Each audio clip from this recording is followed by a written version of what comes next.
नमस्कार, मैं ज्ञान बहादुर, प्रवक्ता हिंदी, डाइट गोंडा। हिंदी की कक्षा में DLED वर्ष 2018 चतुर्थ सेमेस्टर के प्रशिक्षुओं का मैं हृदय से स्वागत करता हूं। आज की कक्षा में हम सभी कठिन शब्दों का संकलन एवं वाक्य प्रयोग के संबंध में अध्ययन करेंगे। चतुर्थ सेमेस्टर के अंतर्गत हिंदी शिक्षण में अनिवार्य संस्कृत का भी हिस्सा जुड़ा हुआ है, जिसे हमें बच्चों को पढ़ाना है। तो चूँकि भाषा विचारों के आदान प्रदान का एक सशक्त माध्यम है, भाषा सीखने एवं विचारों को व्यक्त करने के लिए उचित शब्दों का होना भी आवश्यक है। संस्कृत भाषा की बात यदि हम करें तो चूँकि हमारा जो परिवेश है, ग्रामीण परिवेश है, वहाँ से जो बच्चे विद्यालय में आ रहे हैं उनके लिए संस्कृत के शब्द कुछ अपरिचित हो सकते हैं। यद्यपि बहुत सारे शब्द वे अपने परिवेश से, माता पिता से, परिवार से सीख करके आते हैं, तदपि फिर भी संस्कृत भाषा के ज्ञान वृद्धि हेतु शिक्षक को यह चाहिए कि वह छात्रों को कठिन शब्दों का चयन कराएं, स्वयं भी शब्दों का चयन करें और बच्चों को भी चयनित कराएं। स्वयं प्रशिक्षु भी कठिन शब्दों का चयन करें और बच्चों को भी इस हेतु प्रेरित करना चाहिए, क्योंकि उनके पास जितने अधिक शब्द होंगे, जितने ज़्यादा शब्द होंगे, उतना ही बेहतर ढंग से वे अपने विचारों को व्यक्त कर पाएंगे, उनके भावों की अभिव्यक्ति में स्पष्टता आएगी। तत्पश्चात इन शब्दों का भाव समझकर वाक्य प्रयोग करना चाहिए। जब हमारे पास शब्द होंगे तो निश्चित रूप से बच्चे अपने भावों को व्यक्त करने के लिए उन्हें वाक्यों में प्रयोग करेंगे। तो इससे विद्यार्थियों के शब्द भंडार में श्रीवृद्धि होगी और वे आपस में संस्कृत भाषा में वार्तालाप भी कर सकेंगे। चूँकि हिंदी के अधिकांश शब्द संस्कृत से निःसृत हैं, तात्समिक शब्दावली का प्रयोग हम लोग हिंदी में करते हैं, इसलिए यदि थोड़ा सा भी बच्चों को प्रेरित किया जाए तो बड़ी आसानी से बच्चे इन शब्दों को संस्कृत के शब्दों को वाक्य प्रयोग में ला सकते हैं। संस्कृत शब्दों के वाक्य प्रयोग के समय बच्चों की सरलता, भावों की सरलता, भावों की स्पष्टता, और जब वाक्य प्रयोग कर रहे हों तो भाव स्पष्ट हों, इसका ध्यान रखा जाना आवश्यक है। ऐसा करने से वाक्यों में त्रुटि की आशंका प्रायः समाप्त हो जाती है। तो भावों का स्पष्टीकरण वाक्यों की सरलता में सहायक होती है। इस दृष्टिकोण को लेकर आज की कक्षा में हम लोग कुछ संस्कृत भाषा के शब्दों का चयन करेंगे। कुछ शब्दों का मैंने चयन किया है और इन शब्दों के माध्यम से हम यह जान पाएंगे कि हमारे दैनिक जीवन में प्रयोग होने वाले कितने ऐसे शब्द हैं जिसको हम संस्कृत भाषा में बोलते हैं लेकिन उनसे हम परिचित नहीं हैं। तो चूँकि शिक्षण की जो विधा है उसमें कठिनता बाद में आती है, सरलता पहले आती है। तात्पर्य यह है कि सरलता से कठिनता की ओर बढ़ना चाहिए। इसलिए आज की कक्षा में हम कुछ ऐसे शब्दों पर चर्चा करेंगे जो बच्चे के स्वयं शरीर की संरचना से संबंधित हों, उनके संबंधों से संबंधित हों, उनके परिवार से संबंधित हों, परिवेश से संबंधित हों।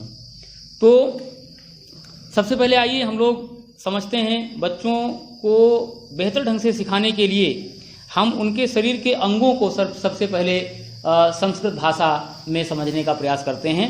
तो जैसे अंग को संस्कृत में अंगम कहते हैं, अंग को संस्कृत में अंगम कहते हैं। अंजलि को संस्कृत में अंजलि कहते हैं, ठीक ना, अंजुरी जिसको आप बोलते हैं। अस्थिपंजर शब्द यूज किया जाता है। इसके लिए संस्कृत शब्द है कंकालः।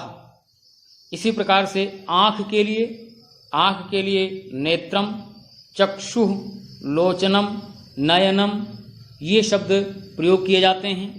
इसी प्रकार आँख की पुतली के लिए, आँख में जो पुतली होती है तो इसके लिए कनीनिका, तारका, नेत्रगोलकम, ये शब्द संस्कृत में प्रयुक्त होते हैं।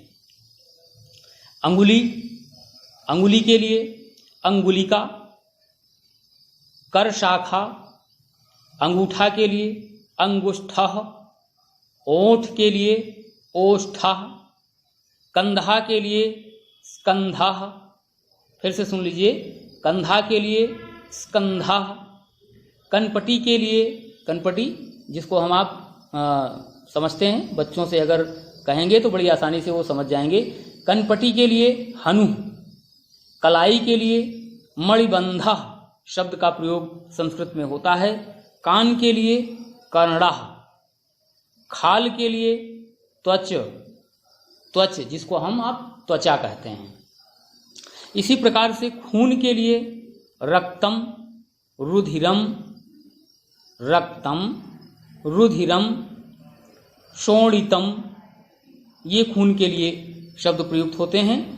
खोपड़ी जिसको हम आप सिर बोलते हैं, इसके लिए संस्कृत में शब्द है कपालः, खपरः, कपालः भी कह सकते हैं, खपरः भी कह सकते हैं। इसी प्रकार से गर्दन के लिए शिरोधरः और ग्रीवा, इन शब्दों के माध्यम से हम गर्दन को समझ सकते हैं। गला के लिए कंठः, संस्कृत में शब्द प्रयुक्त होता है, गला के लिए कंठः।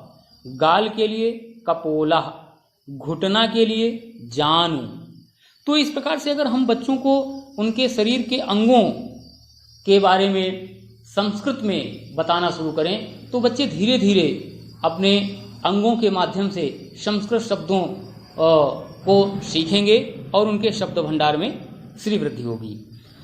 संबंध, परिवार में माता पिता भाई बहन होते हैं तो बच्चों को उनके परिवेश से जोड़ते हुए अगर हम संबंधों की चर्चा करें तो पिता शब्द के लिए संस्कृत में जनकः, तातः, ये शब्द प्रयुक्त होते हैं। भाई के लिए भ्राता, बड़ा भाई के लिए अग्रजः, फिर से सुन लीजिए, बड़ा भाई के लिए अग्रजः, छोटा भाई के लिए अनुजः, सगा भाई के लिए सहोदरः, चचेरा भाई के लिए पितृव्यपुत्रः, ये थोड़ा कठिन हो सकता है बच्चों को बताने में, लेकिन प्रयास किया जाए तो धीरे धीरे बच्चे इसको सीख सकेंगे। इसी प्रकार से ममेरा भाई के लिए मातुल पुत्रः, बड़ी बहन के लिए अग्रजा, अत्तिका, इन दोनों शब्दों का प्रयोग किया जाता है। छोटी बहन के लिए अनुजा, पति के लिए पति, भर्ता शब्द का प्रयोग होता है। जेठ के लिए ज्येष्ठा, जेठानी के लिए ज्येष्ठा, दोस्त के लिए मित्रम, मालिक के लिए स्वामी, इन शब्दों का प्रयोग हम संस्कृत में बच्चों को आसानी से सिखा सकते हैं क्योंकि ये उनके परिवेश से जुड़े हुए शब्द हैं। अब बच्चों के आसपास कुछ पशु पक्षी होते हैं, उनको भी अगर हम इसमें सम्मिलित करें तो बच्चों के शब्द भंडार में संस्कृत शब्द भंडार में श्री वृद्धि होगी। जैसे बच्चों ने ऊंट देखा होगा, ऊंट बोलते हैं, ऊंट को संस्कृत में उष्ट्रः, क्रमेलकः भी कहते हैं। बच्चों को इस प्रकार से बताया जाए कि ऊंट को उष्ट्रः, क्रमेलकः भी कहते हैं। ऊद बिलाव को ऊद बिडालः, कुत्ता के लिए कुक्कुरः, श्वानः, कुत्ता शब्द इससे बच्चे परिचित हैं तो कुक्कुरः, श्वानः। कछुआ के लिए कक्षपाः, कछुआ के लिए कक्षपाः। खरगोश के लिए शशकाः, घड़ियाल के लिए ग्रहः, है ना। घोड़ा के लिए अश्वः, घोटकाः, हयः। घोड़ा के लिए अश्वः, घोटकाः, हयः। नेवला के लिए नकुलाः, नेवला के लिए नकुलाह, बकरा के लिए अजाह, बाघ के लिए व्याघ्रः, भेड़ के लिए मेषाः, यानी भेड़ को संस्कृत में मेष कहते हैं, और लोमड़ी को संस्कृत में लोमशा कहते हैं। सुअर को शूकराः, सुअर को शूकराः। तो इस प्रकार से जो उनके आसपास में पशु हैं उनको अगर हम संस्कृत में थोड़ा थोड़ा करके उन्हें अगर सिखाएं तो उनके संस्कृत शब्द भंडार में श्री वृद्धि होगी। इसी प्रकार से कुछ पक्षियों के नाम लेते हैं हम लोग। कबूतर को संस्कृत में कपोताः, गौरैया को चटकाः, चील को चिल्लाः, तीतर को तितिराः, नीलकंठ को नीलकंठाः, बगुला को बकाः। मतलब ये थोड़ा थोड़ा करके बच्चों को सिखाया जाए तो बड़ी आसानी से बच्चे इसको सीख पाएंगे। अच्छा, कुछ घरेलू उपयोग की वस्तुएं भी इसमें हम सम्मिलित कर सकते हैं। घरेलू, घर में जो उपयोग हो रही हैं वस्तुएं, उनको पहले हम सिखाएं तो बच्चे आसानी से संस्कृत भाषा के शब्दों को सीख भी पाएंगे और वाक्य प्रयोग भी कर पाएंगे। जैसे खूंटा, हर बच्चा जानता है गांव में खूंटा। खूंटा को संस्कृत में कीलका, खिड़की को वातायनम, गवाक्षा। दो शब्द इसके लिए संस्कृत में प्रयुक्त होते हैं, एक तो वातायनम और दूसरा गवाक्षा। फिर गलीचा के लिए कुथा, गलीचा के लिए शब्द है संस्कृत में कुथा। गागर के लिए गगराह, गेंद के लिए संस्कृत में कंदुकाह। घड़ा के लिए संस्कृत में शब्द है कलशाह घटाह, यानी घड़ा को संस्कृत में कहते हैं कलशाह घटाह। चटाई के लिए कटाह। चम्मच के लिए संस्कृत में शब्द है चमसाह, चमसाह।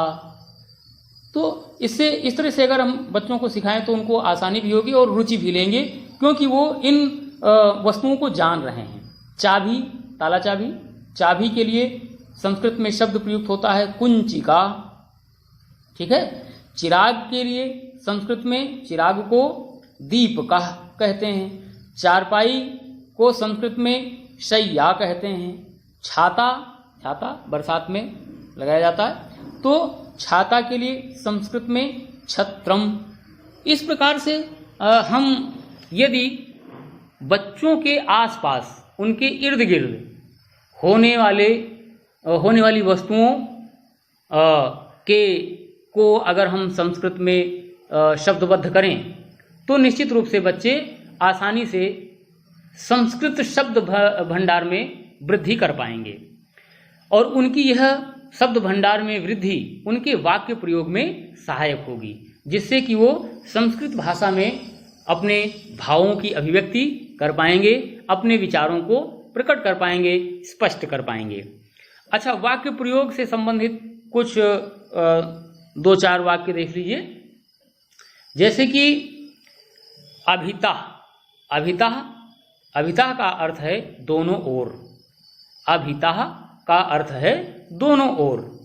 अब इसको अगर हम वाक्य प्रयोग करें, यद्यपि शुरुआत में एक ही दिन में यह संभव नहीं है, बच्चों को पहले शब्द सिखाया जाना चाहिए, लेकिन फिर भी जो बड़े बच्चे हैं उनके लिए प्रयास किया जा सकता है। अभितः, अभितः का अर्थ है दोनों ओर। अब इसको वाक्य प्रयोग हम कैसे करेंगे? ग्रामम अभितः वृक्षा सन्ति, ग्रामम अभितः वृक्षा सन्ति।